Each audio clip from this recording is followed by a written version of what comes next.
Vamos continuar nossa revisão Enem agora com a questão de número 10, Enem PPL 2015. No sistema de freio convencional, as rodas do carro travam e os pneus derrapam no solo caso a força exercida sobre o pedal seja muito intensa. O sistema ABS evita o travamento das rodas, mantendo a força de atrito no seu valor estático máximo, sem derrapagem. O coeficiente de atrito estático da borracha em contato com o concreto vale 1, e o coeficiente de atrito cinético para o mesmo par de materiais é 0,75. Dois carros com velocidades iniciais iguais a 108 km por hora iniciam a frenagem numa estrada perfeitamente horizontal de concreto no mesmo ponto. O carro 1 tem sistema ABS e utiliza a força de atrito estático máximo para a frenagem. Já o carro 2 trava as rodas de maneira que a força de atrito efetiva é a cinética. Considere G igual a 10 metros por segundo ao quadrado. Bom, qual é a diferença do carro 1 para o carro 2? O carro 1 utiliza o sistema de freio ABS. É aquele sistema que não permite o travamento das rodas, ou seja, o carro não derrapa, não desliza e, portanto, o atrito que age sobre as rodas é estático. Já o carro 2, que permite o travamento das rodas, ou seja, o deslizamento, a derrapagem, faz com que o atrito que haja venha a ser um atrito cinético. E note que existe uma diferença entre o atrito estático e o atrito cinético. Ambos têm coeficientes de atrito diferentes. O coeficiente de atrito estático vale 1. O coeficiente de atrito cinético vale 0,75. O que isso quer dizer? Isso quer dizer que o sistema de freio ABS é muito mais eficiente e faz o carro, durante a frenagem, percorrer uma distância menor, porque o atrito nas rodas é maior. Já o atrito cinético, que é o carro 2, que permite o travamento das rodas, vale 0,75. Com um coeficiente de atrito mais baixo, a força de atrito também será mais baixa, e isso faz com que o carro 2 percorra uma maior distância no ato da derrapagem. Então preste atenção para o comando. Toda vez que um objeto desliza, derrapa, o atrito é cinético. Toda vez que não há deslizamento, que não há derrapagem, o atrito é sempre estático em qualquer circunstância. Vamos agora para o comando da questão. As distâncias medidas a partir do ponto em que iniciam a frenagem, que os carros 1, D1, e 2, D2 percorrem até parar, são respectivamente...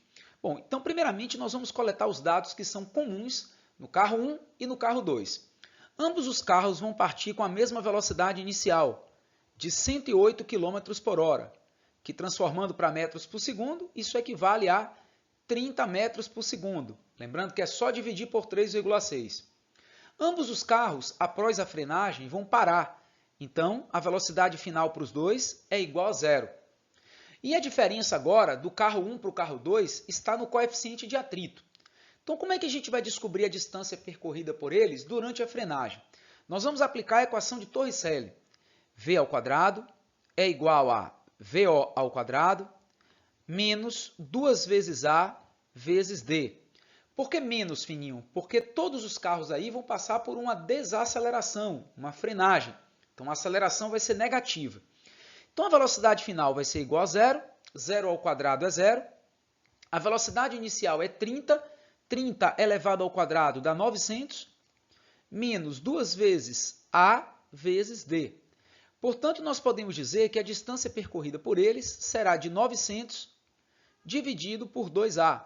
Que simplificando, 900 por 2, podemos então dizer que a distância percorrida por eles será de 450 dividido por A. Ou seja, nós precisamos descobrir a desaceleração do carro 1 e a desaceleração do carro 2, para substituindo nessa fórmula e a partir daí descobrirmos a distância percorrida pelos dois. A diferença é que a desaceleração do carro 1 não vai ser a mesma do carro 2. Como é que a gente vai fazer para calcular essa desaceleração? Nós vamos utilizar a segunda lei de Newton. Vamos começar pelo carro 1. Φ, que é a força resultante, vai ser igual a massa vezes a aceleração, uma vez que um carro deslizando sofre a ação de uma força resultante igual à força de atrito. Então, nós temos Φ como sendo a massa vezes a aceleração. Como a força de atrito, Φ, é dada pelo produto do coeficiente de atrito μ pela força de compressão normal, Φ μ vezes a normal, então temos μ vezes a normal igual a massa vezes a aceleração. Como a força de compressão normal se equilibra com o peso, vamos colocar aqui um desenho para facilitar. Nós temos aqui o carrinho deslizando, que sofre a ação da normal, sofre a ação do peso e sofre a ação do atrito no ato da frenagem. Então, note que na vertical, a normal se equilibra com o peso e, portanto, tem o mesmo valor do peso, que é o produto da massa pela gravidade. Então, onde temos aí a normal, nós vamos substituir por mg. Então, vamos ter μ vezes m vezes g, isso é igual a m vezes a.